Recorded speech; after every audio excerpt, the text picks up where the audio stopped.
Chemistry today, chapter 5. So we are going to discuss lecture number 8. तो ये 8वां lecture है, 8वीं क्लास हो रही है हमारी चैप्टर नंबर 5 पर।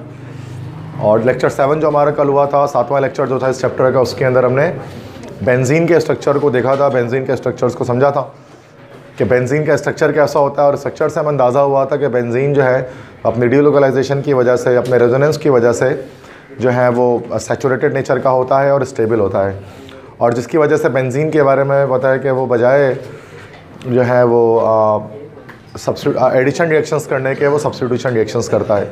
ठीक है, तो वहीं से बात आगे कंटिन्यू कर रहे हैं हम। ठीक है, और एक अलग टॉपिक आ रहा है, बात तो कंटिन्यू वहीं से हो रही है लेकिन ये टॉपिक अलग है, सवाल अलग है। ठीक है, तो आज हम पढ़ेंगे electrophilic substitution reactions of benzene, जो आज का टॉपिक है हमारा, और काफ़ी लंबा लेक्चर होने वाला है आज का।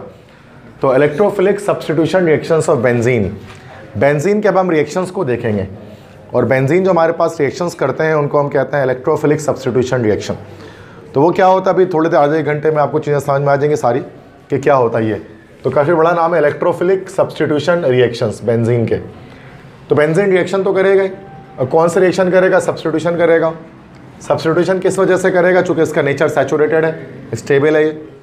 और इलेक्ट्रोफिलिक किस वजह से करेगा वो भी मैं आपको बताता हूँ। ठीक है, तो these are characteristic reactions of benzene, ये बेंजीन के मखसूस रिएक्शंस हैं, ये बेंजीन के ख़ास रिएक्शंस हैं जिनसे बेंजीन की पहचान होती है। जब भी इलेक्ट्रोफिलिक सब्स्टिट्यूशन रिएक्शन आएगा किसी केमिस्ट्री के जहन में, केमिस्ट्री पढ़ने वाले के, तो बेंजीन ही नाम में आएगा। जिस तरह से हम कहते हैं ना फ्री रेडिकल सब्स्टिट्यूशन जब आता है तो अल्केन्स जहन में आते हैं, इसी तरह से इलेक्ट्रोफिलिक एडिशन जब होती है तो अल्कीन्स और अल्काइन जहन में आते हैं। बिल्कुल सेम इसी तरह से अगर हमारे पास अगर इलेक्ट्रोफिलिक सब्स्टिट्यूशन अगर ये हमारे पास सामने नाम जिक्र आता है तो उसका मतलब क्या होता है कि हमारे पास बेंजीन जो कंपाउंड उसके बारे में तस्करा किया जा रहा है। ठीक है, तो बेंजीन जो है वो हमारे पास करता है इलेक्ट्रोफिलिक सब्स्टिट्यूशन रिएक्शन। ठीक है, तो ये कैरेक्टरिस्टिक रिएक्शंस हैं इसके, मतलब मशहूर मखसूस रिएक्शंस हैं इसके।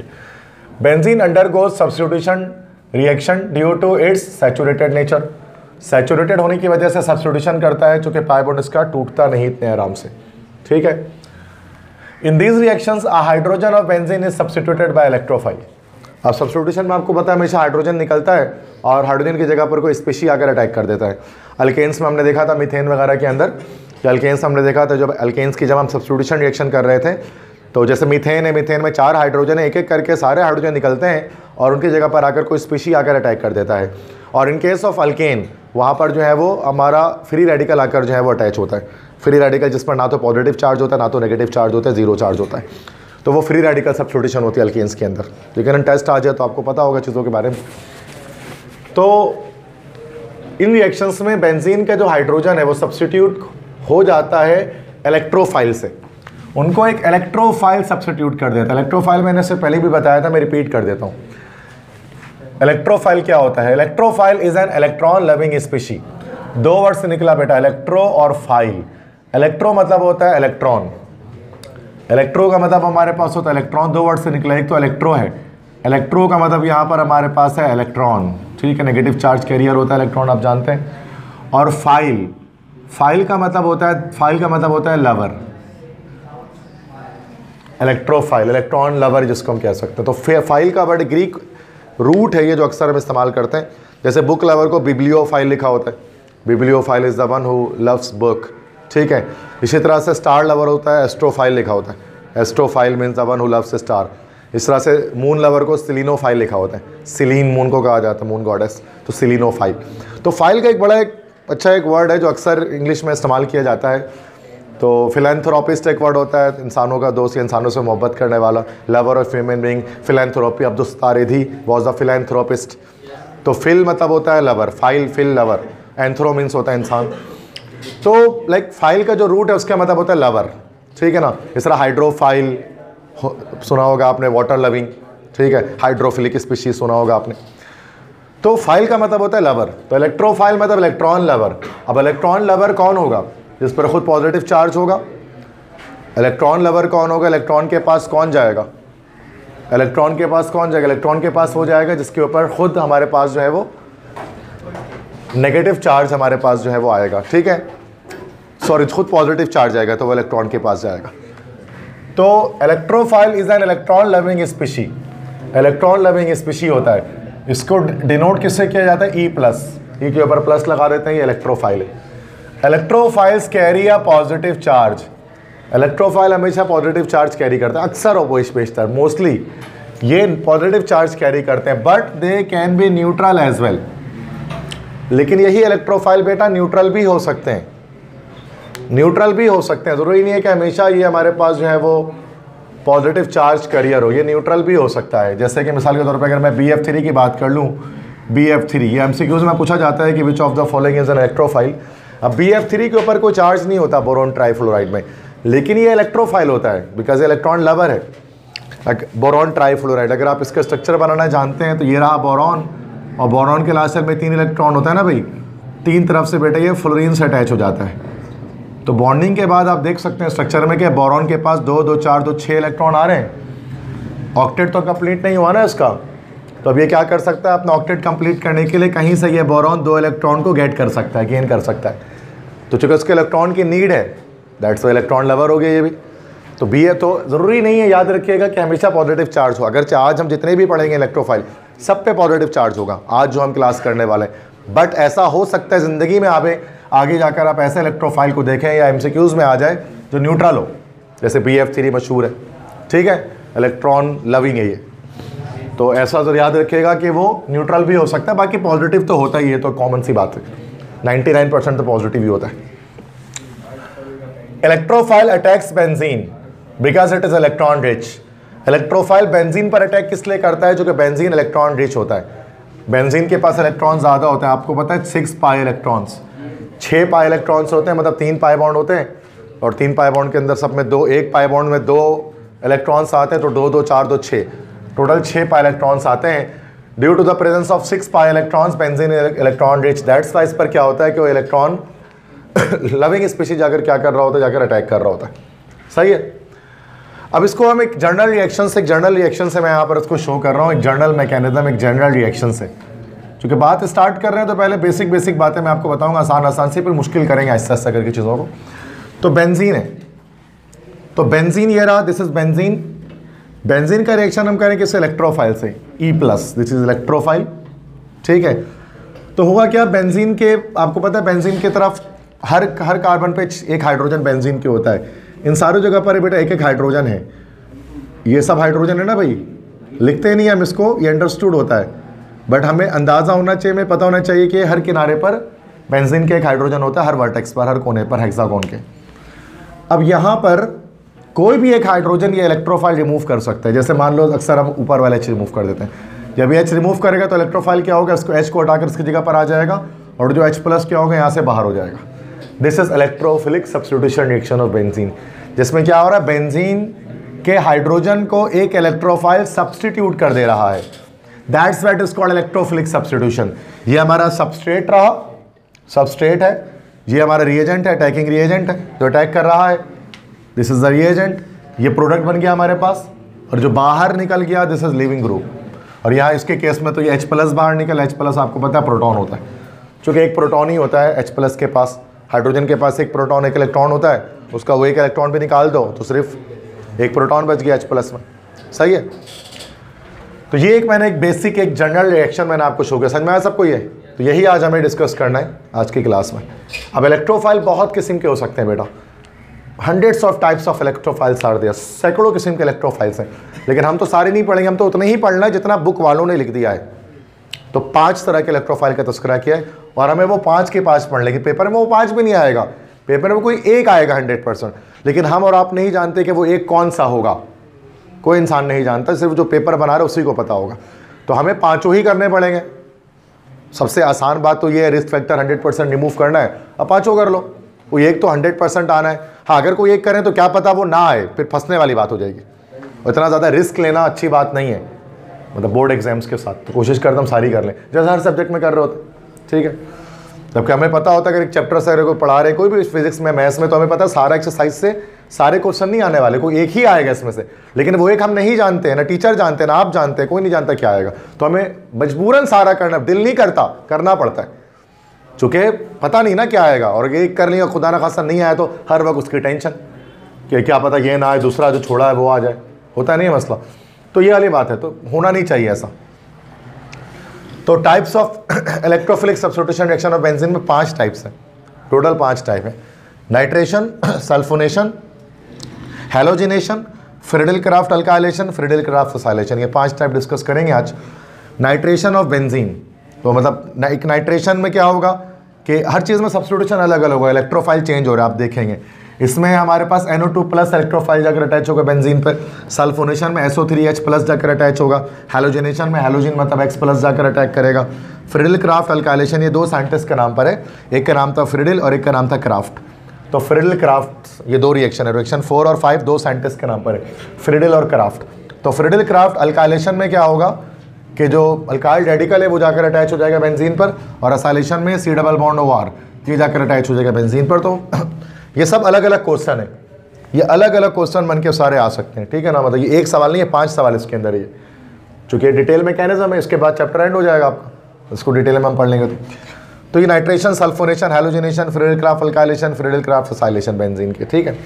तो ये हम एक एक करके पढ़ लें, सब में अलग अलग चीज़ों की सब्स्टिट्यूशन हो रही है, अलग अलग चीज़ों की। अच्छा, नीचे उसके बाद जो मैंने टेबल ये बनाई है, अभी वो टेबल एट द एंड आपके काम आएगी। ये मैंने समराइज़ किया हुआ इन सारे रिएक्शंस को, अभी इसको नहीं देखना आपको, ठीक है। मतलब अभी ये टेबल किसी काम की नहीं है हमारे, जब तक हम सारे रिएक्शन समझ ना लें, जब सारे समझ लेंगे 5 के 5 फिर यहाँ देखोगे तो समझ में आ जाएगी टेबल में बना हुआ क्या, वरना अभी तो फालूदा बन जाएगा, अभी छोड़ दो उसको। तो एक एक करके डिस्कस करते हैं। पहले नाइट्रेशन ऑफ बेंजीन, बेंजीन की नाइट्रेशन सबसे पहले ये करेंगे। पहला बुक में यही सीक्वेंस है, मैं यही सीक्वेंस चला रहा हूँ, आगे पीछे नहीं कर रहा सीक्वेंस, आप आगे पीछे लिख सकते हो, ऐसा मसला नहीं है। नाइट्रेशन ऑफ बेंजीन, पहले नाइट्रेशन करेंगे। अच्छा, यहाँ पर क्या हुआ कि मैंने पूरा इधर से लेकर तक मैकेनिज्म वगैरह सब लिखा हुआ है, ये एक क्वेश्चन यहाँ से लेकर यहाँ तक हो गया हमारा, नाइट्रेशन पे अगर आएगा सवाल पेपर में। अब इसमें मैंने कुछ चीज़ें ब्लैक से लिखी हुई है ना, ब्लैक मार्कर से लिखी हुई है। ब्लैक मार्कर से जो मैंने लिखा है ना बेटा, वो चीज़ें चेंज होंगी बस सर के अंदर, बाकी ब्लू से जो लिखा है वो पूरा सेम ऐसे ही रहेगा। मैंने एक पैटर्न बना दिया है ताकि याद करने, एक याद करने से 5 याद हो जाए, तो कोई भी आ सकता है। अब होता क्या, नोट्स में सब अलग अलग अंदाज में लिखे हुए होते हैं, तो उससे क्या होता है, बच्चा को एक ही याद कर रहा होता है, लेकिन मैंने एक ही में 5 डाल दिए, तो उससे क्या होगा, 1 से 5 हो जाएंगे, रिस्क 0%, रिस्क फैक्टर रिमूव हो जाएगा, एक सवाल 100% निकल जाएगा आपका बोर्ड एग्जाम में, ठीक है। तो नाइट्रेशन ऑफ बेंजीन, तो बेंजीन की नाइट्रेशन, सबसे पहले डेफिनेशन मैंने लिख दी कि नाइट्रेशन कहते हैं किसे। तो when benzene reacts with nitric acid in the presence of a catalyst sulphuric acid, then nitrobenzene is produced and this reaction is called nitration of benzene. अच्छा बेटा, याद रखो कि जब ये रिएक्शन होता है ना, व्हेनेवर जब ये रिएक्शन होता है हमारा, तो इसमें हमारे पास एक कैटलिस्ट भी यूज़ होता है, जो हम रिएक्शन के ऊपर इस तरह से एरो के ऊपर लिख रहे होते हैं, इसमें कैटलिस्ट भी यूज़ होता है, ठीक है ना। तो मैंने भूल गया था वहाँ पर लिखना। तो जब बेंजीन रिएक्शन करता है नाइट्रिक एसिड से, सल्फ्यूरिक एसिड कैटलिस्ट की मौजूदगी में, ये कैटलिस्ट है, तो क्या होता है, नाइट्रोबेंजीन बनता है, और इस रिएक्शन को कहा जाता है नाइट्रेशन ऑफ बेंजीन। इसको एक रिएक्शन से देख लें, ये रहा बेंजीन, इससे रिएक्शन किया HNO3 से। HNO3 का नाम, अगर आपकी केमिस्ट्री थोड़ी वीक है तो मैं आपको बताता चलूं कि इसका नाम होता है नाइट्रिक एसिड, एक स्ट्रॉन्ग एसिड है बेटा, ठीक है। और ये H2SO4 है, इसका नाम भी बताता है, तो वैसे हमने पढ़ा हुआ है इसको चैप्टर 1 के अंदर, सल्फ्यूरिक एसिड। तो जब नाइट्रिक एसिड और सल्फ्यूरिक एसिड, मतलब ये हमारे पास रिएजेंट है, this is a reagent, nitric acid, इसी में से इलेक्ट्रोफाइल प्रोड्यूस होगा, ये हमारे कैटलिस्ट है सल्फ्यूरिक एसिड। ये दोनों आपस में जब मतलब रिएक्शन करते हैं तो नाइट्रोनियम आयन जनरेट होता है NO2+, जो जाकर क्या करता है, बेंजीन पे जाकर अटैक कर लेता है, NO2 लग जाता है, और water as a by product हमारे पास यहाँ पर निकल जाता है। तो ये नाइट्रोबेंजीन हमारे पास यहाँ पर बन जाता है। नाइट्रोबेंजीन क्या होता है बेटा, कि बेंजीन के ऊपर NO2 ग्रुप जाकर अटैच होता है।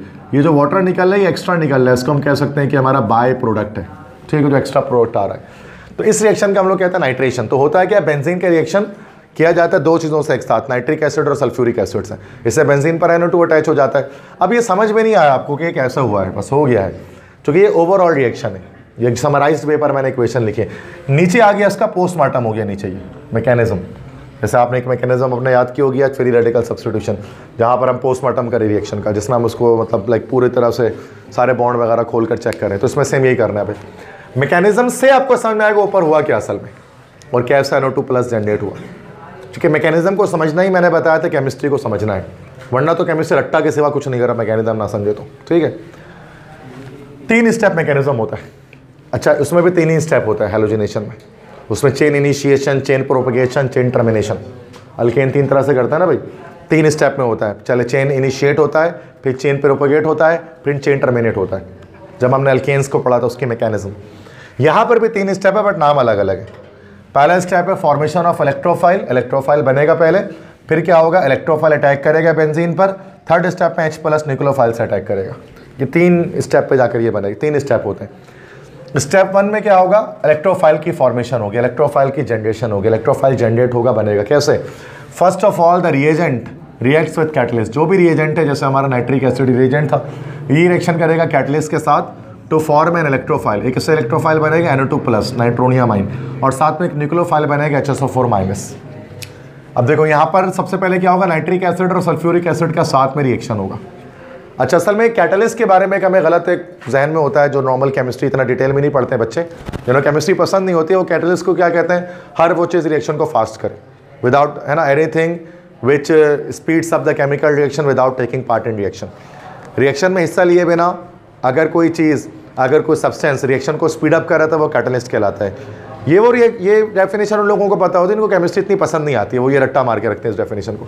लेकिन जिनको केमिस्ट्री पसंद होती है, वो कैटलिस्ट को कैसे डिफाइन करते हैं, कैटलिस्ट रिएक्शन में टेक पार्ट लेता है, बट एट द एंड वो रिएक्शन में आपको वापस मिल जाता है। ये इन डिटेल जो केमिस्ट्री पढ़ते हैं उनको ये डेफिनेशन याद होती है, और यही सही बात है कि कैटलिस्ट रिएक्शन में टेक पार्ट लेता है, लेकिन इन द एंड क्या होता है, वो आपको वापस मिल जाता है स्टेट में, तो वो कैटलिस्ट होता है। यहाँ पर सेम यही हो रहा है। अब देखोगे कैटलिस्ट रिएक्शन में हिस्सा ले रहा है, हमने ऊपर लिखा था ना सल्फ्यूरिक एसिड, लेकिन अब देखो ये तो रिएक्शन कर रहा है नाइट्रिक एसिड के साथ, बट इन द एंड क्या होगा, आपको वापस मिल जाएगा ये भी, ठीक है।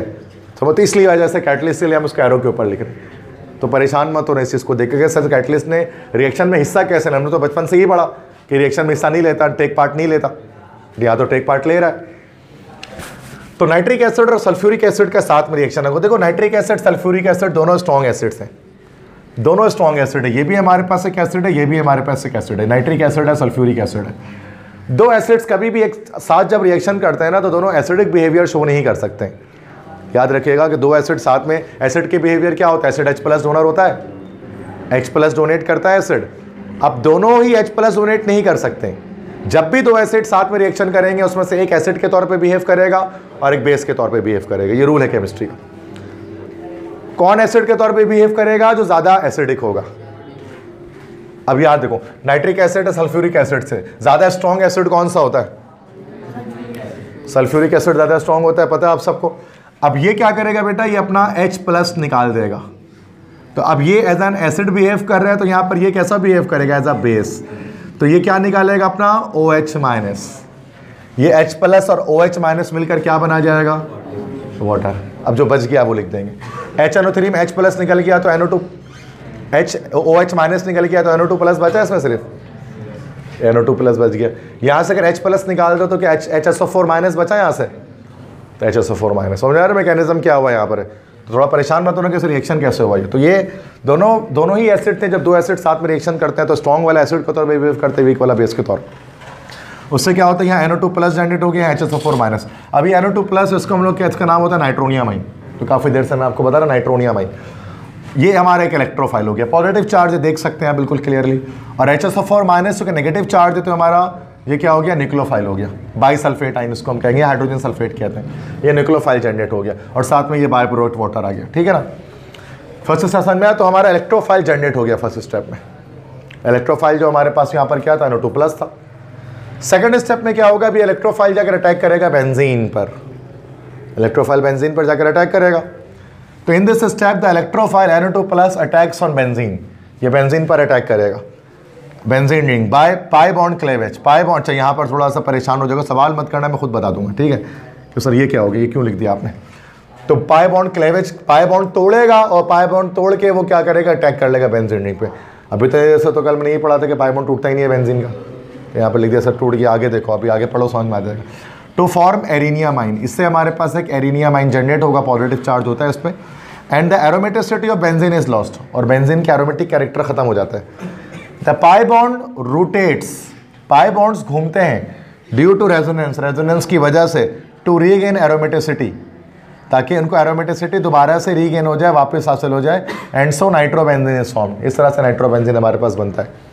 तो कहने का मकसद है कि स्टेप 2 जैसे स्टार्ट होगा तो हम क्या करेंगे बेटा, इसके अंदर बेंजीन का पाई बॉन्ड तोड़ेंगे। बेंजीन का पाई बॉन्ड टूटेगा जरूर, लेकिन टूटने के बाद कुछ ही सेकंडों में क्या होगा, दोबारा जुड़ जाएगा। तो आपको फील होगा जैसे कि वो कभी टूटा ही नहीं था।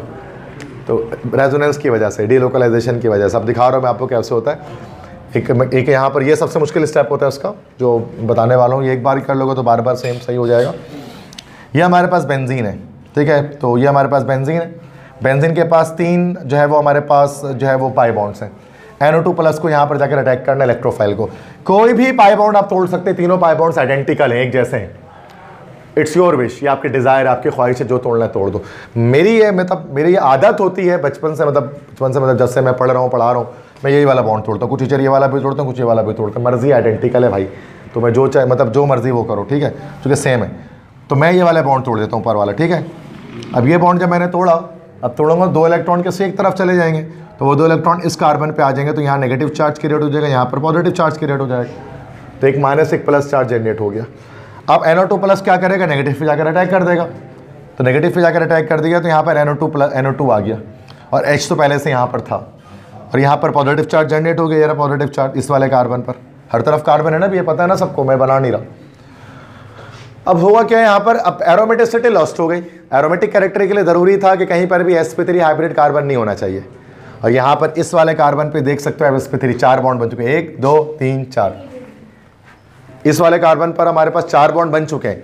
अब चूंकि 4 बॉन्ड बन गए, हमें पता है कि जब भी sp4 बॉन्ड बन जाते हैं तो कार्बन वहाँ पर sp3 हाइब्रिडाइज होता है, और जब sp3 हाइब्रिडाइजेशन आ जाती है तो एरोमेटिक कैरेक्टर खत्म हो जाता है। पढ़ा था ना रूल्स में, कंडीशंस ऑफ एरोमेटिसिटी।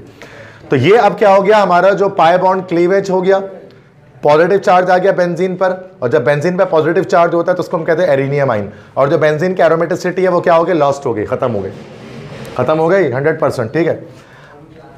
अब ये दोबारा रीगेन कैसे करेगा, resonance, delocalisation, pi bond rotation. अब देखो पाई बॉन्ड घुमा रहे हैं हम इसको, घूमता है ना, कल देखा था पाई बॉन्ड घूमता है। देखो 2 पाई बॉन्ड बचे हैं, दोनों घूमेंगे। पहले ये वाला पाई बॉन्ड है ना, ये वाला इधर से आपको दिख रहा होगा, यहाँ से थोड़ा बड़ा कर दो इसको। ये जो पाई बॉन्ड है, ये पाई बॉन्ड घूम के इस वाले इधर पे आएगा, तो इधर आ गया, तो पॉजिटिव चार्ज जो था वो उठ के यहाँ पर नीचे आ जाएगा, इस वाले कार्बन पर आ जाएगा। एक तो दूसरा पाई बॉन्ड, ये वाला पाई बॉन्ड में तो क्लॉकवाइज रोटेशन करानी है, दूसरे को फिर हम इधर पे क्लॉकवाइज रोटेट कराएंगे अगले कार्बन पर, ये पाई फिर प्लस उठ के इधर पे आ जाएगा, इधर पे आ गया प्लस, आप देख सकते हैं। तो ये इस तरह से क्या हुआ कि पाई बॉन्ड आपने रोटेट किया। जब पाई बॉन्ड एक बार घूमेगा पूरा, एक बार दोनों पाई बॉन्ड, 2 पाई बॉन्ड बचे, दोनों को घुमा दो क्लॉकवाइज, इसको इधर घुमाओ, इसको इधर घुमाओ, ये सारे हमारे पास पॉजिटिव चार्ज क्रिएट हो रहे हैं। तो ये सारे हमारे पास एरिनियम आइन कहलाते हैं। एरिनियम आइन क्या होता है, जब बेंजीन पर पॉजिटिव चार्ज होता है। फिर फाइनली क्या होगा, इन द एंड आप देखेंगे कि जो हाइड्रोजन है, ये हाइड्रोजन अपना बॉन्ड तोड़कर बाहर निकल जाएगा। जब हाइड्रोजन बॉन्ड तोड़कर बाहर निकल जाएगा तो यहाँ पर हमारे पास एक नेगेटिव चार्ज क्रिएट हो जाएगा। तो नेगेटिव पॉजिटिव मिलकर यहाँ पर क्या करेंगे, एक बॉन्ड की फॉर्मेशन कर लेंगे। तो देखो दोबारा से 3 बॉन्ड आ गए, पाई बॉन्ड आ गए, एरोमेटिक कैरेक्टर दोबारा बहाल हो गया। ये हमारे पास बन गया नाइट्रोबेंजीन, और H प्लस लिविंग ग्रुप के तौर पे बाहर। फिर से बता देता हूँ मैं आपको, अगेन थोड़ा मुश्किल स्टेप है।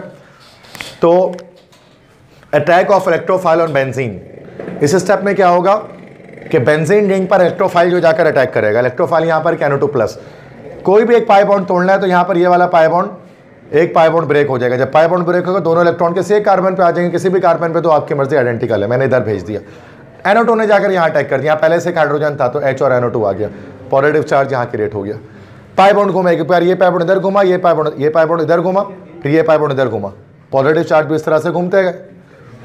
तो इससे क्या होगा, जब पाई डीलोकलाइजेशन होती है तो स्टेबिलिटी गेन होती है, यहाँ से H बाहर निकलेगा और इधर पर दोबारा पाई बॉन्ड जो टूटा था दोबारा स्टैब्लिश हो जाएगा, और हमारे पास नाइट्रोबेंजीन की फॉर्मेशन हो जाएगी। तो ओवरऑल अगर आप फर्स्ट और लास्ट स्टेप देखें तो आपको ऐसा ही फीलिंग आएगी, आपको ऐसे ही लगेगा जैसे सब्स्टिट्यूशन हो रहा है, जैसे यहां से H निकल रहा है उसकी जगह पर NO2 आ रहा है, लेकिन हो रहा है भाई भैया एडिशन के थ्रू ही हो रहा है। पाई बॉन्ड ही टूट रहा है, लेकिन वो पाई बॉन्ड दोबारा से बन जा रहा है रेजोनेंस की वजह से, डीलोकलाइजेशन की वजह से। समझ में आ रही बात। तो ये मेन स्टेप होता है जिसमें अटैक होता है इलेक्ट्रोफाइल का बेंजीन पर। पहले बेंजीन का पाई बॉन्ड टूटेगा, फिर बॉन्ड घूमेगा, देन दोबारा एरोमेटिसिटी गेन हो जाएगी। पहले नॉन पैरारोमेटिक कैरेक्टर लॉस होगा, फिर दोबारा गेन हो जाएगा। सही है, याद रखना है बहुत मेन। कल अगर क्लास ली आपने तो आपको पता होना चाहिए क्या बता रहा हूँ मैं यहाँ पे। हाँ, जिससे कल क्लास नहीं ली तो उसको तो समझ में नहीं आने वाला मैं क्या कर रहा हूँ, जो उसको तो पता ही नहीं डीलोकलाइजेशन क्या चीज़ होती है, रेजोनेंस क्या चीज़ होती है। हमने बोला डिटेल में उसको कल डिस्कस किया इन चीज़ों को। मेन काम हो गया। अब स्टेप 3 एक छोटा सा काम है, कैटलिस्ट की रिकवरी है, रिकवरी ऑफ कैटलिस्ट है। वो कैसे होगा बेटा, H प्लस निक्लोफाइल से रिएक्शन करेगा। अब finally H plus reacts with nucleophile मतलब HSO4 minus, so that catalyst H2SO4 is recovered. अब देखो 2 चीजें बची हुई है बेटा, देखना जरा, ये H प्लस जो लिविंग ग्रुप यहां से निकला ये बचा हुआ है हमारे पास, और ये जो HSO4 माइनस से ये बचा हुआ है। तो H प्लस जब HSO4 माइनस से रिएक्शन करेगा H प्लस जब HSO4 माइनस से रिएक्शन करेगा तो क्या हो जाएगा हमारे पास, H2SO4 बन जाएगा सल्फ्यूरिक एसिड। तो कैटलिस्ट हमारे पास क्या हो जाएगा बेटा, रिकवर हो जाएगा, तभी हम उसके एरो के ऊपर लिख रहे हैं। तो सिर्फ वाहिद यही चीज़ है H2O जो हमें एक्स्ट्रा बची रहेगी, तो वो हमने यहाँ पर लिख दिया था ओवरऑल रिएक्शन में वाटर। बात समझ में आ रही है? तो ये मैकेनिज्म है, ये जो रिएक्शन था this is overall reaction, this is summarised way, और ये मैंने पोस्टमार्टम कर दी रिएक्शन के हो क्या रहा है जिसकी वजह से ये बन रहा है। समझ में आ गई बात? ये एक हमारे यहाँ पर कंप्लीट हुआ, दिस इज नाइट्रेशन। बाकी सब में थोड़ी थोड़ी सी इसी तरह की चेंजिंग करेंगे, हम आगे बढ़ते रहेंगे उसके अंदर। ये इस तरह की चेंजिंग होगी, मतलब हर के अंदर अब क्या होगा कि सबस्ट्रेट तो सब में बेंजीन रहेगा। अब जैसे सब रिएजेंट HNO3 था, बाकी में रिएजेंट चेंज होता रहेगा, कैटलिस्ट में कुछ चेंज होते रहेंगे, और प्रोडक्ट हमारे पास अलग अलग बनता रहेगा। तो इसी चीज़ को मैंने जो जो चीज़ चेंज करनी यहाँ पर मैंने डाल दिया, बट मैं एक बार लिख के भी बताऊँगा आपको सर। बात समझ में आ गई? सो अब हम सेकंड देखते हैं, सल्फोनेशन ऑफ बेंजीन। नाइट्रेशन के बाद सल्फोनेशन सेकंड है। तो देखो अब देखो ज़्यादा चेंज नहीं, पहला आ गया तो दूसरा 5 मिनट में हम कर सकते हैं, just 5 minutes are enough. Second हम देखते हैं, this is sulphonation, sulphonation of benzene. अब यहाँ बेंजीन का रिएक्शन किससे होगा, बेंजीन का रिएक्शन होगा SO3 से, sulphur trioxide gas. When benzene reacts with SO3 मतलब sulphur trioxide in the presence of a catalyst, और कैटलिस्ट यहाँ पर क्या होगा, H2SO4 दोबारा से H2SO4, तो क्या होगा कि देन डैश इज प्रोड्यूस। तो यहाँ पर अब जो कंपाउंड बनेगा this is called benzene sulphonic acid. तो देन बेंजीन, इसका नाम होगा benzene sulphonic acid. Benzene sulphonic acid is produced and the reaction is called, और इस रिएक्शन को कहा जाएगा सल्फोनेशन ऑफ बेंजीन। मतलब थोड़ी सी बस वेरिएशन आई है कि रिएजेंट और कुछ चेंज किया, कैटलिस्ट वही है, सल्फ्यूरिक एसिड है दोबारा से। अब देखो होगा क्या कि ये हमारे पास दिस इज बेंजीन, ये बेंजीन हमारे पास है, और बेंजीन का रिएक्शन हमारे पास किया गया किसके साथ भाई, SO3 के साथ, सल्फर ट्राइऑक्साइड गैस के साथ, और यहाँ पर जो कैटलिस्ट है वो क्या है, H2SO4। अब होगा क्या, इसके नतीजे में यहाँ से H निकलेगा और H की जगह पर यहाँ पर आ जाएगा SO3H और प्लस, और अच्छा इसमें बाय प्रोडक्ट हमारे पास कुछ नहीं बनेगा, there will be no by product. इस कंपाउंड को हम लोग कहेंगे, this compound is called benzene sulphonic acid. इसको कहा जाता है बेंजीन सल्फोनिक एसिड, जो सल्फोनेशन से बनता है। अब देखो क्या होगा, सेम मैकेनिज्म में वही 3 स्टेप्स हमारे पास आएंगे। स्टेप 1 हमारे पास होगा formation of electrophile. Electrophile generate होगा, कैसे होगा, रिएजेंट का रिएक्शन होगा कैटलिस्ट के साथ। रिएजेंट यहां पर क्या हमारे पास है, SO3 सल्फर ट्राइऑक्साइड गैस होती है, और कैटलिस्ट के साथ रिएक्शन कौन सा हो, कैटलिस्ट क्या है यहां पर, H2SO4 सल्फ्यूरिक एसिड। इससे एक इलेक्ट्रोफाइल जनरेट होगा, इलेक्ट्रोफाइल होगा SO3H प्लस, और न्यूक्लियोफाइल तो जनरेट होगा ही नहीं बस, ठीक है। यहां पर हमारे पास इलेक्ट्रोफाइल जनरेट होगा SO3H, बल्कि नहीं सॉरी, न्यूक्लियोफाइल भी जनरेट होगा एंड न्यूक्लियोफाइल, और जो न्यूक्लियोफाइल होगा वही पिछली बार जो हुआ था सेम उसी तरह से HSO4 माइनस जनरेट हो जाएगा। अब देखो ये किस तरह से होगा रिएक्शन, इसका हम लिखते हैं कि इस रिएक्शन को किस तरह से किया गया। फर्स्ट स्टेप पे देखो SO3 है, पहले क्या होगा, रिएजेंट के रिएक्शन कैटलिस्ट से होगा, कैटलिस्ट सल्फ्यूरिक एसिड है, इसको हम इस तरह से लिख सकते हैं H और HSO4, H प्लस हो जाएगा, HSO4 माइनस हो जाएगा। अब चूंकि ये एसिड है तो H प्लस इसको दे देगा, जब ये H प्लस इसके पास जाएगा तो ये हो जाएगा हमारा SO3H प्लस, और दूसरा क्या हो जाएगा HSO4 माइनस। ये जो आइन हमारे पास होता है SO3H प्लस आइन, इस आइन को हम लोग कहते हैं this is called as sulphonium ion, और ये हमारा इलेक्ट्रोफाइल है बिकॉज इस पर पॉजिटिव चार्ज है। HSO4 माइनस हमारे पास क्या होगा, न्यूक्लियोफाइल, बाइसल्फेट आइन जिसको हम कहते हैं, तो उस पर चूंकि हमारे पास नेगेटिव चार्ज है। सेकंड स्टेप में क्या होगा, ये जो इलेक्ट्रोफाइल जनरेट हुआ है सल्फोनियम आइन जाकर अटैक करेगा बेंजीन पर, बेंजीन पर अटैकिंग होगी। तो in this step the electrophile, जो इलेक्ट्रोफाइल हमारे पास है, इलेक्ट्रोफाइल कौन सा है, SO3H प्लस, जाकर ये अटैक करेगा बेंजीन पर, पहले बाय बॉन्ड क्लेवेज होगी, एरेनियम आइन बनेगा, बेंजीन पे पॉजिटिव चार्ज आएगा और एरोमेटिसिटी लॉस्ट हो जाएगी किसकी, बेंजीन की पहले तो। उसके बाद बाय बॉन्ड रोटेट करेगा रेजोनेंस के जरिए और दोबारा स्टेबिलिटी गेन हो जाएगी, एरोमेटिसिटी गेन हो जाएगी, और इस तरह से हमारे पास benzene sulphonic acid is form. तो बेंजीन सल्फोनिक एसिड हमारे पास जो है वो फॉर्म होगा। अब देखो यहां पर क्या होगा कि अब SO3H प्लस हमारे पास जाकर अटैक करेगा इस पर, यहां पर SO3H आ जाएगा, फिर ये बॉन्ड घूमेगा, ठीक है, एरिनियम आयन बन गया, और फाइनली क्या होगा कि H यहां से निकल जाएगा, तो यहाँ SO3H लगा रह जाएगा, तो ये हमारे पास कहलाएगा this is benzene sulphonic acid. यहाँ पर लिखा हुआ नाम मैंने, नीचे जगह नहीं है।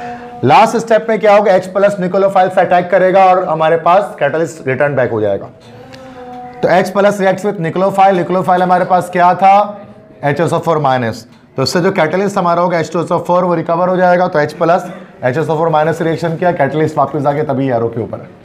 बस समझ में आ गया, इसको हम कहते हैं सल्फोनेशन, इससे बेंजीन सल्फोनिक एसिड बनता है। एग्जैक्टली वैसे ही देखा जाए तो, बस यहाँ पर नाइट्रिक एसिड के बजाय SO3 यूज किया जा रहा है, बाकी कुछ नहीं। क्लियर है, ठीक है। उसके बाद थर्ड हम देखते हैं हैलोजिनेशन ऑफ बेंजीन। तो मैंने दो यहाँ पर आपको बता दिया सल्फोनेशन तक। अब देखो 5 मिनट में ये भी हो जाएगा हैलोजिनेशन, जबकि टॉपिक आधे घंटे का, बट हम 5 मिनट में कर लेंगे, चूंकि हमें तरीका समझ में आ गया, ट्रिक समझ में आ गई उसकी। अब हैलोजिनेशन करनी है बेंजीन की। हैलोजिनेशन का क्या मतलब होता है कि हैलोजिन को सब्स्टिट्यूट करना है बेंजीन में, ठीक है। दिस इज सब्स्टिट्यूशन ऑफ हैलोजिन, एक हैलोजिन जाकर सब्स्टिट्यूट होगा। तो हैलोजिन आपको पता है 7A ग्रुप के एलिमेंट्स को हम लोग कहते हैं, हैलोजिन हमारे पास 7A ग्रुप के एलिमेंट्स को कहा जाता है, ठीक है। तो 7A ग्रुप के एलिमेंट में फ्लोरीन, क्लोरीन, ब्रोमीन ये सारे आते हैं, तो उनको हमें यहाँ पर सब्स्टिट्यूट करना है। अब उसमें याद रखना है कि हम यहाँ पर सिर्फ सी मतलब यहाँ पर फ्लोरीन नहीं लेंगे, क्लोरीन, ब्रोमीन या आयोडीन हम ले सकते हैं। फ्लोरीन की रिएक्टिविटी बहुत फास्ट होती है तो उसको नहीं लिया जाता, तो फ्लोरिनेशन बेंजीन की पॉसिबल नहीं होती है। क्लोरिनेशन होगी, ब्रोमिनेशन होगी या फिर आयोडीनेशन होगी, तीन में से कोई एक। तो व्हेन बेंजीन रिएक्ट्स विथ, अगर हम हैलोजिनेशन के लिहाज से डेफिनेशन लिखें तो जब बेंजीन का रिएक्शन होगा X2 से, मतलब किसी हैलोजिन से, अभी X2 में Cl2, Br2, I2 कुछ भी हो सकता है, ठीक है। अगर हम यहाँ अगर हम Cl2 ले रहे हैं तो फिर ये हमारे पास क्या कहलाएगा, दिस इज कॉल्ड क्लोरिनेशन। अगर हम Br2 लेंगे तो फिर ये क्या कहलाएगा, दिस इज कॉल्ड ब्रोमिनेशन। अगर हम I2 लेंगे तो फिर ये क्या कहलाएगा, this will be called as iodination. और इन सबको कलेक्टिवली मिलाकर हम लोग कह सकते हैं हैलोजिनेशन। ऐसा ही है, अल्कीन में भी हम ऐसे ही कर रहे थे, ठीक है। तो हैलोजिनेशन करनी है तो किसी भी हैलोजन से रिएक्शन करना है इन the presence of a catalyst. यहां पर जो हम कैटलिस्ट लेंगे बोलेंगे AlX3, ये कैटलिस्ट है। अब AlX3 क्या होता है, जरा ये समझना है इस चीज को जरा, ठीक है। AlX3 जो हमारे पास है ना, इसको हम लोग कहते हैं this is called a Lewis acid. ये हमारे पास एक लेविस एसिड है, ठीक है ना। आपको इससे पहले मैंने कभी ना कभी बताया है लेविस एसिड के बारे में कि लेविस एसिड्स हमारे पास क्या होते हैं, they are actually electron pair acceptor. जो इलेक्ट्रॉन पेयर को ले सकते हैं वो लेविस एसिड कहलाते हैं। तो उसमें को लेविस एसिड लेना पड़ता है, AlX3 ले लेते हैं। अब AlX3 में मिसाल के तौर पे अगर क्लोरिनेशन करनी है तो AlCl3 लेते हैं, ब्रोमिनेशन करनी है तो AlBr3 लेते हैं, और आयोडीनेशन करनी है तो AlI3 हम लोग ले रहे होते हैं, ठीक है। अब अगर हम AlCl3 अगर हम ले एल्यूमिनियम क्लोराइड, तो आपको पता है एल्यूमिनियम के लास्ट सेल में 3 इलेक्ट्रॉन होते हैं, 3A ग्रुप का एलिमेंट है, तो 3 तरफ से क्या होगा बेटे कि Cl से जुड़ जाएगा। अब आप देख सकते हैं कि बॉन्डिंग के बाद Cl में अगर आप चेक करें, सॉरी Al में आप चेक करें तो Al में 2, 2, 4, 2, 6 इलेक्ट्रॉन आ रहे हैं ना इसके पास। इसका मतलब कि कहीं से 2 इलेक्ट्रॉन ये एक्सेप्ट करेगा अपना ऑक्टेट कंप्लीट करने के लिए। दैट्स वाई AlCl3 या AlX3 हमारे पास लेविस एसिड होता है। तो हैलोजिनेशन में जो कैटलिस्ट होता है ना बेटा हमारा, वो लेविस एसिड होता है, AlX3। समझ गए? तो लेविस एसिड की कहानी यहाँ मैंने आपको बता दी क्या चीज़ होती है। तो देन अब इससे हमारे पास क्या बनेगा बेटा, जब हम इसे AlX3 से रिएक्शन कराएंगे तो इससे हमारे पास बनेगा दिस विल बी कॉल्ड हेलोबेंजीन। हेलोबेंजीन बन जाएगा। अब हेलोबेंजीन मतलब क्लोरोबेंजीन, ब्रोमोबेंजीन, आयोडोबेंजीन कुछ भी बन सकता है। और इसी रिएक्शन को हम लोग क्या कहते हैं, this reaction is called as halogenation of benzene. इसको बेंजीन की हैलोजिनेशन कहा जाएगा। अब देखो तरीका क्या होगा, एक अगर हम ओवरऑल रिएक्शन एक साथ लिख दें, ये रहा बेंजीन। बेंजीन का रिएक्शन किया आपने X2 से, लेविस एसिड को एज अ कैटलिस्ट यूज किया आपने AlX3, ये आपने लेविस एसिड यूज कर लिया, और इससे होगा क्या कि हाइड्रोजन निकलेगा, उसकी जगह पर X आकर अटैच हो जाएगा, साथ में HX यहाँ पर इसका बाय प्रोडक्ट हमारे पास ऑब्टेन होगा।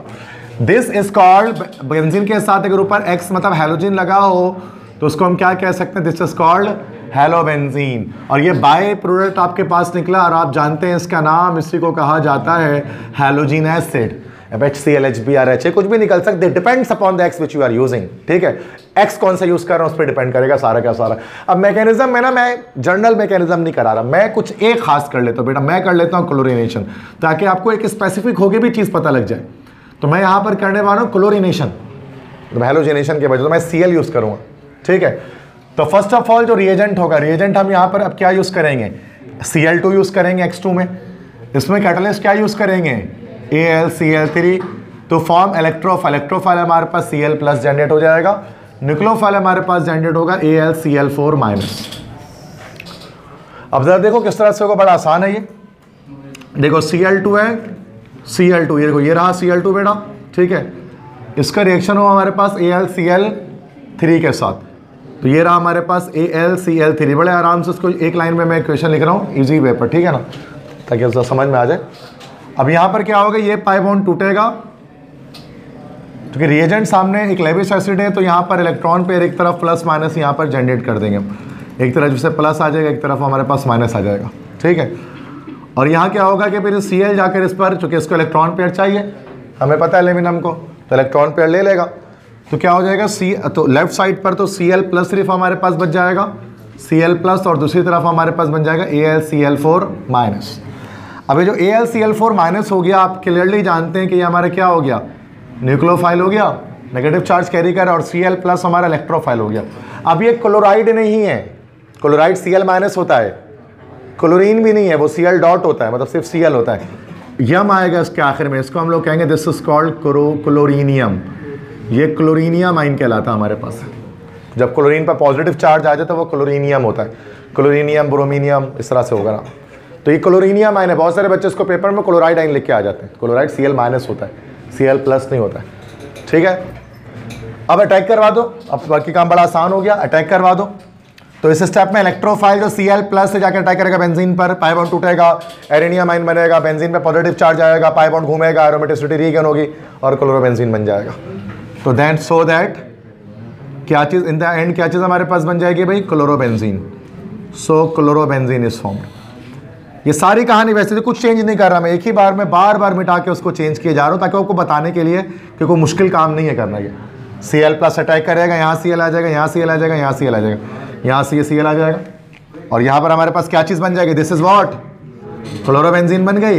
इन द एंड हमारे पास एक कैटलिस्ट रीबैक होगा, कैटलिस्ट रिटर्न बैक होगा। कैसे होगा, H प्लस का रिएक्शन न्यूक्लियोफाइल से होगा, न्यूक्लियोफाइल यहाँ पर क्या है, AlCl4 माइनस, तो AlCl4 माइनस का रिएक्शन हो जाएगा H प्लस से, तो हमारे पास कैटलिस्ट जो AlCl3 है वो रिकवर हो जाएगा। कैसे हो जाएगा जरा चेक करो, H प्लस ये रहा, AlCl4 माइनस ये रहा, तो क्या होगा, एक H एक Cl से रिएक्शन कर जाएगा, तो HCl अलग हो जाएगा और AlCl3 अलग हो जाएगा। तो AlCl3 तो कैटलिस्ट रिटर्न हो गया आपका रिएक्शन के स्टार्ट में, और HCl बाय प्रोडक्ट ये रहा, हैलोजन एसिड के तौर पे आ गया। समझ में आ गई बात। तो सेम वही है, थोड़ी सी चेंजिंग है बेटा, क्या कि रिएजेंट यहाँ पर हमने हैलोजन यूज़ किया और कैटलिस्ट के तौर पे हमने यहाँ पर लेविस एसिड यूज़ कर लिया, बन क्या रहा है, हेलोबेंजीन। क्लियर। इसके बाद फोर्थ रिएक्शन हमारे पास है Friedel-craft alkylation. This is the fourth one, Friedel-craft alkylation of benzene, benzene की अल्काइलेशन। अब इसमें क्या होगा, बेंजीन में सब्स्टिट्यूशन होगी आर की।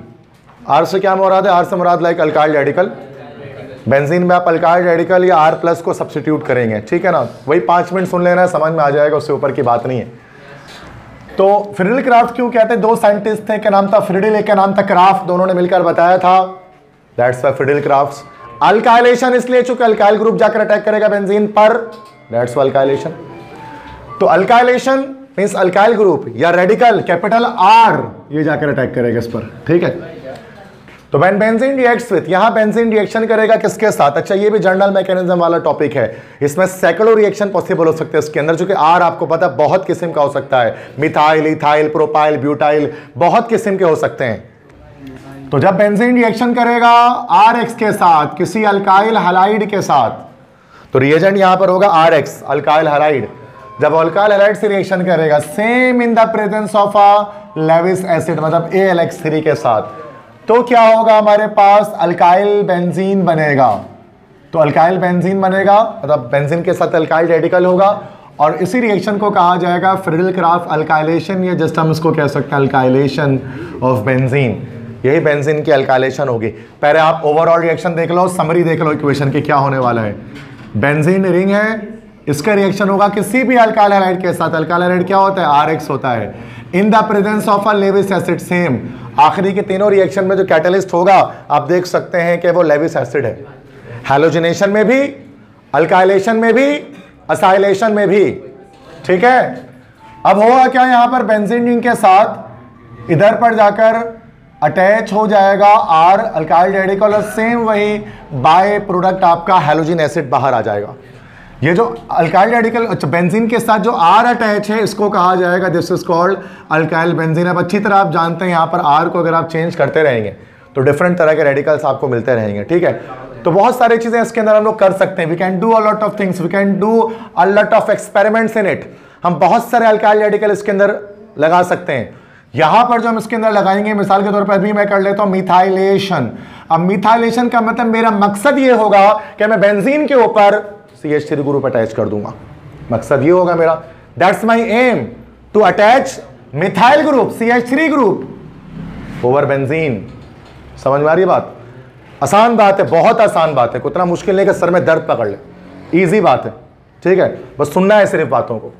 मैकेनिज्म क्या है? मिथाइलेशन, मिथाइलेशन करनी है तो सबसे पहले रिएजेंट यूज करेंगे। रिएजेंट RX में, R में अब आपको मर्जी नहीं है मिथाइलेशन करनी, तो क्या लेना है? CH3। X में मर्जी है, कोई भी हैलोजन ले लो, सबसे बच्चों वाला होता है Cl, जो सबको याद होता है, Cl ले लेते हैं। आप Br और I भी ले सकते हैं, क्या फर्क पड़ता है।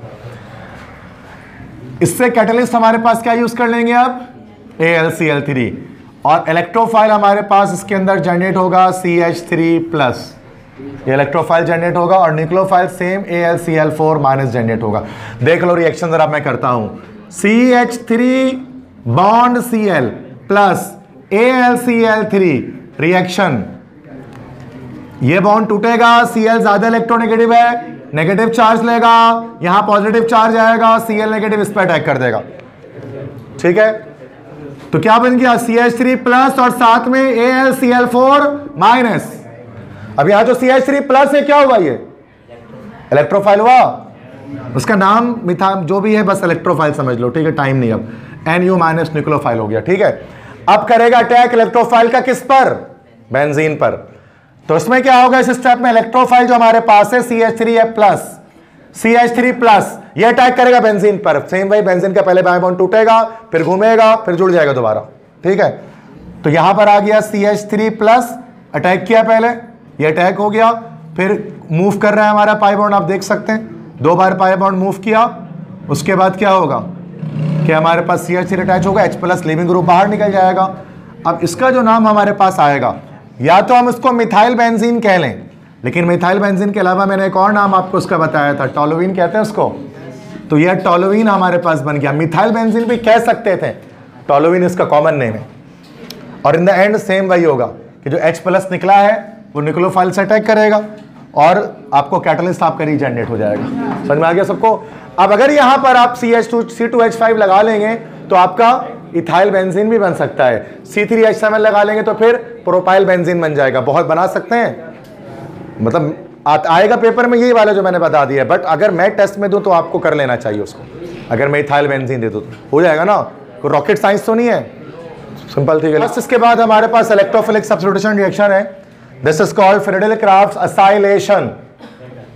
2 फ्रिडल क्राफ्ट रिएक्शन है, एक अल्काइलेशन है, एक असाइलेशन है। अल्काइलेशन में क्या होता है, रेडिकल जो है वो जाकर अटैच होता है बेंजीन रिंग के साथ, और असाइलेशन के अंदर क्या होगा, असाइल ग्रुप ऐड होगा। सर समझना है जरा गौर से। असाइलेशन में क्या होगा, असाइल ग्रुप जाकर अटैच करेगा, असाइल ग्रुप। अब असाइल ग्रुप किसे कहते हैं, कौन सा ग्रुप असाइल ग्रुप होता है? तो C डबल बॉन्ड O के साथ जो R अटैच होता है, COR ग्रुप, इस ग्रुप को कहा जाता है असाइल ग्रुप। ये असाइल ग्रुप आप बेंजीन पे उसको उठा के पूरा जाकर अटैच करवाना है, ये थोड़ा सा डिफिकल्ट है, उसको समझना पड़ेगा असाइलेशन को। पहले मैं आपको ओवरऑल रिएक्शन दिखा देता हूं कि ओवरऑल रिएक्शन किस तरह से होगा, फिर मैकेनिज्म पे भी बात करते हैं। इसमें क्या होता है बेटा कि बेंजीन रिंग होता है, यकीनन सबस्ट्रेट तो होगा ही होगा। इसका रिएक्शन बेटा हमारे पास होता है RC डबल बॉन्ड OX के साथ, RC double bond OX। This is called, यहां पर हम देख सकते हैं दिस इज एसिड हैलाइड। क्या ये एसिड हैलाइड है? हमने पढ़ा था इसको चैप्टर में, चैप्टर 4 के अंदर, कि सी डबल बॉन्ड कार्बोनाइल के एक तरफ अगर हैलोजन अटैच हो जाए तो फिर उस सूरत में वो कहलाता है एसिड हैलाइड। नहीं होता? पढ़ा था ना लास्ट वाला ग्रुप चैप्टर 4 के अंदर, ठीक है। तो एसिड हैलाइड, तो एसिड हैलाइड किसे कहते हैं? हैलोजन के एक तरफ हैलोजन अटैच हो जाए, सी डबल बॉन्ड हो, this is C double bond हो, किससे कहते हैं? This is carbonyl. कार्बोनाइल के एक तरफ हैलोजन अटैच हो जाए, this is called acid halide. Clear है? एसिड हैलाइड से रिएक्शन होगा बेंजीन। एसिड हैलाइड समझ लो, उसको याद रख लो क्या होता है एसिड हैलाइड, पढ़ा भाई। ओके, एसिड हैलाइड से रिएक्शन करते हैं तो यहां पर बेंजीन, अच्छा कैटलिस्ट क्या यूज होगा? सेम कैटलिस्ट होगा AlX3। आखिरी के तीनों इलेक्ट्रोफिलिक सब्स्टिट्यूशन रिएक्शन में, चाहे हैलोजिनेशन हो, चाहे अल्काइलेशन हो, चाहे असाइलेशन हो, तीनों में कैटलिस्ट यूज हो रहा है हैलोजन एसिड, ठीक है, मतलब सॉरी लेविस एसिड। होगा क्या कि बेंजीन रिंग यहां पर अटैच होगा और इसके ऊपर हमारे पास सी डबल बॉन्ड OR, पूरा रेडिकल ये वाला अटैच हो जाएगा, उसके साथ फिर हमारे पास HX यहां पर हमारे पास रिमूव हो जाएगा। तो आप देख सकते हैं असाइल ग्रुप बेंजीन के ऊपर अटैच हो गया। इसका नाम क्या बनता है? फिलहाल इसका नाम मैं भी नहीं बता रहा कुछ भी, इसका डायरेक्ट स्पेसिफिक जो कंपाउंड होगा मैं उसका नाम बताऊंगा, क्योंकि मुश्किल नाम इसका होगा, ठीक है ना। अगर मैं इसमें एक एग्जाम्पल करूँ बेटा, एक एग्जाम्पल करूँ इसमें, तो मैं बेंजीन रिंग ले लूँ और बेंजीन रिंग के साथ मैं यहाँ पर R में CH3 अटैच कर दूँ, ठीक है ना, और X में मैं Cl अटैच कर लेता हूँ। जैसे कि हमेशा जब X लिखा होता है मैं यही कोशिश करता हूँ Cl लिखकर आसान कर दूँ आपके लिए, ठीक है ना। अब इसमें क्या होगा, यहाँ पर इधर से बॉन्ड टूटेगा तो ये पूरा जाकर इस पर अटैच हो जाएगा। तो ये एक यहाँ पर CH3 आ गया प्लस और यहाँ पर HCl बन गया, ऐसा ही हुआ ना। ये भी अभी ओवरऑल रिएक्शन ही है, लेकिन मैंने CH3 यूज़ कर लिया R की जगह पर। इसका इस स्पेसिफिक कंपाउंड को हम लोग कहते हैं, इसका कॉमन नाम याद करना है, इसको कहा जाता है acetophenone. This is called acetophenone. तो एसिटोफिनोन बनता है असाइलेशन से। इसके मैकेनिज्म की अगर हम बात करेंगे बच्चों, मैकेनिज्म कैसे बनेगा इसका, तो वही 3 स्टेप्स हैं, वही 3 स्टेप हैं। स्टेप नंबर 1 हमारे पास सबसे पहले क्या होगा? Formation of electrophile. Electrophile generate कैसे होगा? रिएजेंट रिएक्शन करेगा कैटलिस्ट के साथ। रिएजेंट हमारे पास क्या है? CH3 C double bond OCl plus reaction करेगा AlCl3 के साथ। इसका नाम क्या बनेगा? हम इसका नाम जानते हैं, कॉमन में इसका नाम होता है दिस इज एसिटाइल क्लोराइड। याद आएगा कुछ आपको अगर मैंने आपको लिखाया था। IUPAC में इसका नाम होता है इथानोइल, अल्कानोइल हैलाइड के लिहाज से ना, इथानोइल क्लोराइड। होगा क्या सबसे पहले कि यहाँ से बॉन्ड ये टूटेगा, Cl नेगेटिव चार्ज लेगा, यहाँ पॉजिटिव चार्ज देगा, Cl जाकर इस पर अटैक कर देगा। क्या इलेक्ट्रोफाइल जनरेट हो गया प्लस चार्ज के साथ, और यहाँ पर AlCl4 minus as a nucleophile आ गया। ये हमारा इलेक्ट्रोफाइल, ये हमारा निक्लोफाइल। स्टेप नंबर 2 में जाकर क्या होगा कि ये जो इलेक्ट्रोफाइल है जाकर अटैक करेगा बेंजीन पर। ऐसे होगा, मैं हेडिंग नहीं डाल रहा कुछ भी, टाइम खत्म हो चुका है तो बस जल्दी से इसको रिएक्शन लिखते हैं, ठीक है। ये रहा हमारा बेंजीन। अब देखो मैं आपको रोटेट करके दिखा रहा हूँ बॉन्ड, इसमें आपके सामने खाली बोर्ड पड़ा है, मैं बॉन्ड रोटेट करूँगा ताकि जिसको मुश्किल लग रहा है ये स्टेप आसान लगे। ये रहा, ये हमारे पास पाई बॉन्ड्स हैं, इसलिए मैंने मिटा दिया पूरा ताकि एक बार मैं खुद से करके दिखाऊँ, ठीक है, कि क्लास शुरू होने से पहले किस तरह से मैंने इस पर लिखा था। तो ये हमारे पास Cl हो गया। ओके सॉरी, ये तो सिर्फ ये अटैच करेगा ना, एक Cl नहीं आएगा इसके अंदर, ठीक है, सॉरी। तो जगह भी थोड़ी सी कम आ रही है मेरे पास, तो मैं इसको इधर पर करता हूँ अटैच, ठीक है ना। तो इधर पर अटैच कर देता हूँ, शायद दिखेगा भी बैक साइड से बाकी बच्चों को, ठीक। स्टेप 2 यहाँ पर करता हूँ, मैं अटैक कराता हूँ। देखो ये हमारे पास रहा बेटा बेंजीन, ये रहा बेंजीन, और बेंजीन का रिएक्शन होना है CH3 इलेक्ट्रोफाइल के साथ। ये हमारा इलेक्ट्रोफाइल है, ठीक है। सबसे पहले कोई भी एक पाई बॉन्ड तोड़ दो, ये पाई बॉन्ड तोड़ दिया, दोनों इलेक्ट्रॉन इसको दे दिया, यहाँ माइनस आ गया, यहाँ प्लस आ गया, ये पूरा अटैक करके यहाँ पर पहले से एक हाइड्रोजन यहाँ पर था, हर कोने पे एक हाइड्रोजन था पहले से, हम जानते हैं। तो यहाँ पर क्या हुआ बच्चों, सबसे पहले तो यहाँ से ये बॉन्ड चुके टूट गया, तो यहाँ पर प्लस चार्ज जनरेट हो गया, एक बॉन्ड यहाँ, एक बॉन्ड यहाँ पहले से H था, और आकर ये पूरा carbon double bond oxygen CH3 attach हो गया यहाँ पर। अब डीलोकलाइजेशन होगी, ये बॉन्ड यहाँ पर मूव करेगा सबसे पहले, और पॉजिटिव चार्ज उठकर इधर पर आएगा फर्स्ट स्टेप पे, तो ये होगा, ठीक है। तो यहाँ पर हमारे पास क्या होगा कि इधर पर दोबारा से बॉन्ड हमने ऐसे करके बना लिया, बॉन्ड इधर इधर, यहाँ पर H, यहाँ पर है carbon double bond oxygen CH3, ठीक है, और प्लस चार्ज यहाँ पर था ना, अब ये वाला बॉन्ड इधर घूमेगा, ये प्लस चार्ज उठ के इधर पर आ जाएगा। फाइनली फिर यहाँ पर दोबारा से आगे बढ़ेंगे, दोनों बॉन्ड को हमने रोटेट करवा दिया, रेजोनेंस हो गई यहाँ पर, ठीक है। एक बॉन्ड इधर पर आ गया, एक बॉन्ड इधर पर आ गया, प्लस चार्ज इधर जनरेट हो गया, यहाँ पर H और यहाँ पर असाइल ग्रुप आपके सामने इधर पर अटैच है। इन द एंड बिल्कुल आखिर में क्या होगा, यहाँ से हाइड्रोजन बॉन्ड तोड़ के निकल जाएगा H प्लस, तो यहाँ माइनस चार्ज जनरेट हो जाएगा और प्लस माइनस मिलकर आपको पता है एक बॉन्ड यहाँ पर हमारे पास फॉर्म कर लेंगे, इधर पर एक बॉन्ड फॉर्म कर लेंगे, तो यहाँ एक बॉन्ड और यहाँ पहले से था, दोबारा से बेंजीन रिंग फॉर्म हो गई, 3 पाई बॉन्ड, और इधर पर आ गया हमारे पास कार्बन, डबल बॉन्ड ऑक्सीजन और ये CH3 और H प्लस यहाँ पर बाहर हो गया। इसी कंपाउंड को हम लोग कह रहे हैं दिस इज कॉल्ड एसिटोफिनोन। जो हमारा फाइनल प्रोडक्ट बना है दिस इज कॉल्ड एसिटोफिनोन। और ये ओवरऑल जो यहाँ पर ये जो 3 स्ट्रक्चर्स हमारे पास आए यहाँ से लेकर यहाँ तक, इसको हम लोग कहते हैं दिस इज कॉल्ड एरेनियामाइन। और यहीं पर आपको दिख रही है डीलोकलाइजेशन। स्टेप 2, फाइनली स्टेप 3 में हमारे पास क्या होता है बेटा, जो H प्लस है, H प्लस जो निकला है स्टेप 2 में लीविंग ग्रुप, ये रिएक्शन कर जाता है किससे, न्यूक्लियोफाइल से, और कैटलिस्ट हमारा वापस रिकवर हो जाता है। अब देखें जरा, H प्लस निकला है और न्यूक्लियोफाइल था AlCl4 माइनस, एक H ने Cl से रिएक्शन किया तो HCl बना और AlCl3 बना, ये तो कैटलिस्ट था जो रिटर्न बैक हो गया और HCl क्या हो गया, एज अ बाय प्रोडक्ट आपके सामने आ गया। ठीक है, क्लियर है, बस टाइम भी हो गया पूरा।